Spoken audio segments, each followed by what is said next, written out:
دیکھیں 3 زبانیں آپ اپنے اوپر لازم کر لیں کہ ہمیں یہ ابھی طالب علمی کے زمانے میں یہ 3 زبانیں لازمی سیکھنی ہیں۔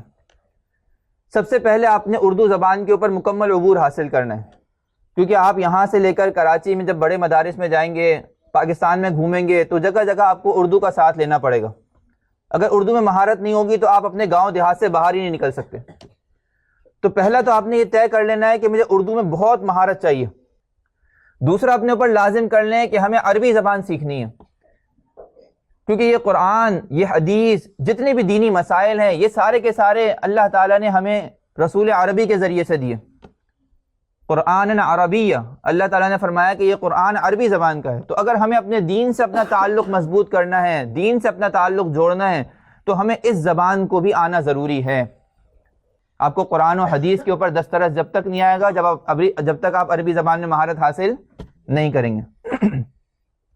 اور تیسری چیز جو بچے نے ماشاءاللہ انگلش میں تقریر کی، دل خوش ہو گیا دیکھ کے کہ یہ چیز ایسی تھی کہ واقعی اب تک اس سے غفلت تھی۔ اگر آپ چاہتے ہیں کہ پورے عالم کے اندر دین کی خدمت کریں، پورے عالم کے اندر جو ہے اسلام کا نام روشن کریں، تو آپ کو اس تیسری زبان انگریزی کی بھی بہت ضرورت ہے۔